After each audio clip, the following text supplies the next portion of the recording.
Courage, armement, lutte antiterroriste. Bienvenue dans l'hebdo Défense sur i24 News. Au programme cette semaine, on revient sur cette flambée de violence à Jérusalem et ce nouveau mode opératoire redoutable des terroristes, l'attentat à la voiture bélier. On s'intéresse également aux efforts de l'Égypte pour contenir le groupe Ansar Baït el-Magdis basé dans le Sinaï. Il vient de prêter allégeance à l'État islamique. Tout cela, c'est au programme de Défense. Une semaine après la tentative d'assassinat de Yehuda Glick, Israël est confronté à une nouvelle forme d'attaque, un terrorisme low cost, dit-on, pratiquement impossible à prévenir. Son impact psychologique est redoutable. Il s'agit de l'attentat à la voiture bélier. On regarde tout de suite ce reportage, on en parle avec notre invité. 2 attaques à quelques heures d'intervalle. La dernière, aux alentours de 22 h en Cisjordanie sur la route 60. Un camion a foncé sur 3 soldats israéliens près d'un mirador avant de prendre la fuite. À midi ce même jour, un homme a précipité sa camionnette sur les piétons qui traversaient un grand axe routier séparant Jérusalem-Ouest et Jérusalem-Est près d'une station de tramway. Il a terminé sa course en s'encastrant dans un autre véhicule et a ensuite attaqué des voitures de police à coups de barre de fer avant d'être abattu par la police. L'assaillant est Ibrahim Al-Akri, un Palestinien de 38 ans, originaire du camp de réfugiés de Chouafat dans Jérusalem-Est. Ibrahim Al-Akri était lui-même connu des autorités israéliennes pour être affilié au Hamas. L'organisation islamiste palestinienne a d'ailleurs revendiqué l'attentat et appelle à plus d'actions de ce genre. Le procédé rappelle celui utilisé il y a 2 semaines à quelques centaines de mètres de là contre une autre station de tramway de Jérusalem et où un nourrisson israélo-américain et une jeune équatorienne de 20 ans avaient trouvé la mort. Nous sommes à présent face à un événement très grave, à un événement similaire à celui que nous avons connu il y a quelques jours sous la forme d'une attaque à la voiture bélier. Ces événements sont des événements que nous ne laisserons pas se reproduire, mais c'est un long processus. Et il faut comprendre qu'on ne peut pas restaurer la sécurité en un jour. Nous avons déployé 1 millier de policiers et s'il le faut, nous déploierons d'autres renforts afin de restaurer la sécurité à Jérusalem. Nous ne ferons pas de compromis sur la sécurité des habitants de Jérusalem. Aux milliers d'hommes déployés dans la ville s'ajoutent des mesures préventives. Des blocs de béton vont être érigés autour des abribus et des stations de tramway sensibles de la ville sainte. La journée avait commencé par des échauffourées dans la vieille ville de Jérusalem entre police israélienne et palestiniens. Ces derniers s'étaient retranchés cette nuit sur l'esplanade des mosquées, le mont du Temple sacré pour les Juifs. Ils voulaient empêcher les Juifs de venir y prier. Les policiers israéliens sont entrés sur le lieu saint pour les déloger. Effet exceptionnel, ils sont également rentrés de quelques mètres à l'intérieur de la mosquée Al-Aqsa. Une incursion perçue comme une grave provocation. La Jordanie a d'ailleurs rappelé son ambassadeur à Tel Aviv. Et pour parler de cette nouvelle flambée de violence, on rejoint tout de suite par téléphone Elie Carmon, spécialiste de la lutte antiterroriste. Bonsoir. Bonsoir. Alors, 2 attentats à la voiture bélier en 24 heures, les émeutes qui se poursuivent à Jérusalem et le gouvernement, pourtant, refuse de parler de 3e intifada. Comment est-ce que vous définiriez les récents événements ? C'est une recrudescence de la violence et je crois que c'est une intensité très remarquable parce qu'on a eu déjà ce genre d'attentats dans les années 90, aussi après la défaite de la seconde intifada dans 2004-2006. C'est ça aussi un signe de faiblesse parce qu'ils n'ont pas probablement la possibilité de provoquer des attentats avec des explosifs, avec attentats suicides. Et donc c'est un résultat, je crois, de la situation générale, de l'incitation non seulement du Hamas à partir de Gaza, mais aussi de l'autorité palestinienne. On doit dire aussi qu'il y a aussi des provocations du côté israélien, comme par exemple certaines déclarations des politiciens qui parlent de changer le status quo, ou des organisations privées qui tentent de changer la situation sur le mont du Temple. Et tout ça, ça a fait que, surtout après la guerre de Gaza, l'opération de Gaza, qui, à mon avis, a provoqué aussi une sensation si vous voulez, de victoire parmi les Palestiniens de la Cisjordanie, qui ont vu le Hamas lutter pendant 50 jours.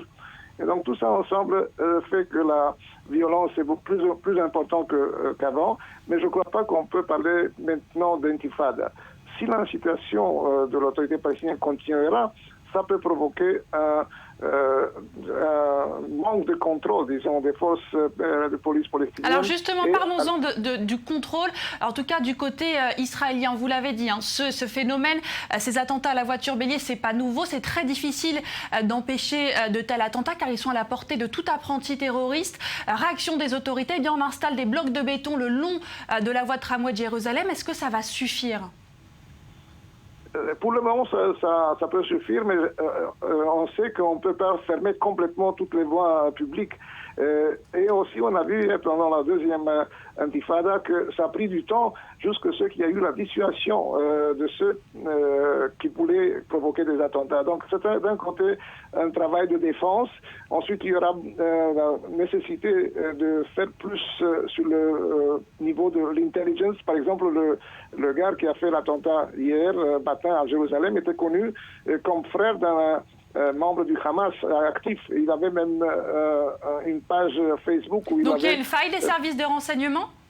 Non, je ne crois pas que c'est une faille, mais quand il y a tellement d'événements ou d'incidents en même temps, c'est difficile de trouver justement le gars qui décidera le matin ou le soir de faire ce genre d'attentat. Je crois que par exemple, ce qui s'est passé le soir, c'est une copie de ce qui s'est passé le matin. C'est-à-dire quelqu'un a vu que ça a eu du succès, que ça provoque dans le public palestinien beaucoup de soutien. Alors il a tenté, sans peut-être même prévenir sa famille ou quelqu'un qui autour de son cercle social. Alors au-delà de ces attentats, Eli Carmon, ce sont les émeutes qui se poursuivent à Jérusalem. Est-ce que les forces de sécurité israéliennes ont les moyens d'y faire face, de les contenir aujourd'hui ? Je crois que ça ne suffit pas de faire sur le terrain ce que la police et les services de sécurité font. Je crois que sur le plan politique, on doit diminuer le niveau de la rhétorique extrémiste, non seulement du côté palestinien, je dis aussi du côté israélien. Il y a certains politiciens qui ont fait des déclarations qui, à mon avis, sont contre-productives, ou même, par exemple, la tentative de prendre possession d'appartements ou de maisons dans des quartiers purement arabes d'une façon agressive. Donc il faut trouver la balance entre le travail, disons, de contre-terrorisme et le travail sur le plan politique. Il faut aussi dire que l'autorité palestinienne a une responsabilité importante dans cette incitation qui est peut-être le résultat du succès du Hamas, si vous voulez, et de la peur que le Hamas prenne le dessus en Cisjordanie. Merci beaucoup, Eli Carmon, pour ces éclairages. Merci à vous. Une menace existentielle pour l'Égypte, ce sont ces mots que le président Al-Sisi a employés pour évoquer le groupe Ansar Baït al-Magdis basé dans le Sinaï. Il a prêté allégeance à l'État islamique et pour faire face à la menace, l'armée égyptienne est en train de créer une zone tampon de 14 km le long de sa frontière avec la bande de Gaza. Alexandre Leduc nous en dit plus. Le pouvoir égyptien a déclaré l'état d'urgence dans une partie du Sinaï à la suite d'une série d'attentats qui a tué 33 soldats. L'armée égyptienne a pour sa part lancé une opération de grande envergure dans le nord de la péninsule. Une opération visant à mettre un terme au trafic d'armes et d'explosifs de la bande de Gaza aux extrémistes islamistes en Égypte. Le point de passage de Rafah avec la bande de Gaza a été fermé et un couvre-feu a été imposé. Un an et demi après qu'Abdel Fattah al-Sisi et l'armée égyptienne ont déposé le président Morsi et les frères musulmans du pouvoir, la confrérie et ses affiliés, le groupe Ansar Baït al-Magdis et les tribus bédouines ont mené plusieurs attaques sur l'ensemble du territoire égyptien et notamment dans des zones stratégiques comme celle du canal de Suez. Selon des officiels égyptiens, al-Sisi souhaite créer une zone tampon dans le nord du Sinaï, à la frontière de la bande de Gaza, près de Khan Younes et de Rafiyah. 62 maisons ont déjà été transférées sous le contrôle de l'armée, dans une zone où plusieurs centaines de logements ont été évacués ces 2 dernières années. Les résidents du nord de la péninsule ont eu quelques jours pour rassembler leurs affaires et partir. Les groupes de défense des droits de l'homme ont mis en garde contre une grave crise humanitaire dans la région, mais l'armée égyptienne affirme que ces opérations sont impératives pour des motifs de sécurité nationale. Et depuis la fin de l'opération Bordure Protectrice, ces dernières opérations militaires de l'armée égyptienne mettent un peu plus en péril l'équilibre fragile de cette région, et notamment le cessez-le-feu entre Israël et le Hamas. J'ai le plaisir d'accueillir sur ce plateau Ron Ben Ishai, journaliste spécialiste des questions militaires. Bonsoir. Bonsoir. Alors vous connaissez bien ce groupe djihadiste Ansar Bayt al-Magdi. Il a revendiqué plusieurs attaques au cours de ces dernières semaines. Quelle est son origine ? L'origine de cette organisation, c'est une organisation salafiste, sunnite, religieuse, fondamentaliste, dans la bande de Gaza, dont les membres ont été chassés par le Hamas.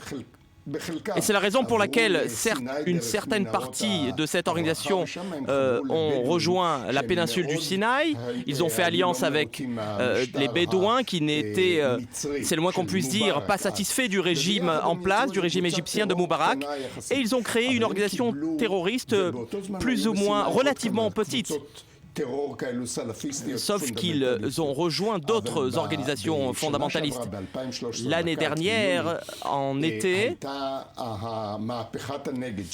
il y a eu la contre-révolution du général Al-Sisi contre les frères musulmans.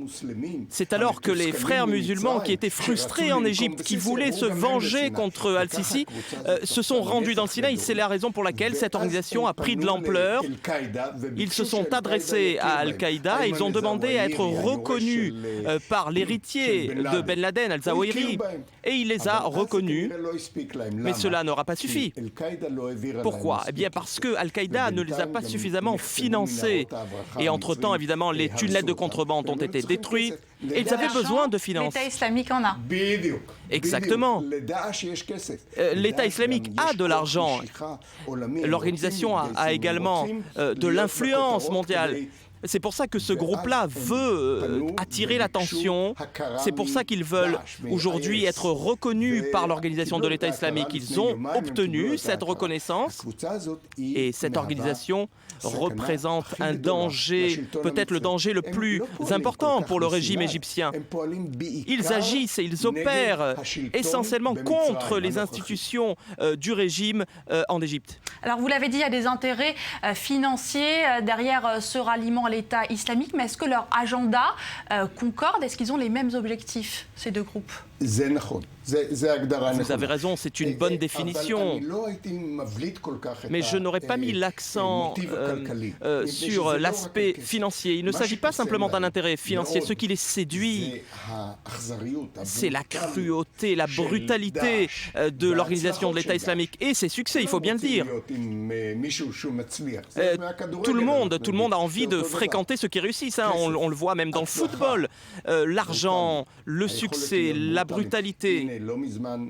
Voilà, il y a quelque temps, le Ansar Bayt al-Magdi ont décapité 5 Bédouins dont ils prétendaient qu'ils coopéraient avec le Mossad israélien.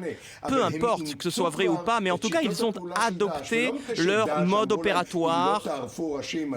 Personne ne leur a demandé de le faire, mais ils ont adapté ce mode opératoire. Cela les séduit, ils pensent que c'est une bonne idée. Alors vous l'avez dit tout à l'heure, la principale cible de ce groupe, c'est le gouvernement égyptien. Est-ce qu'Israël doit se sentir menacé également par ce groupe ?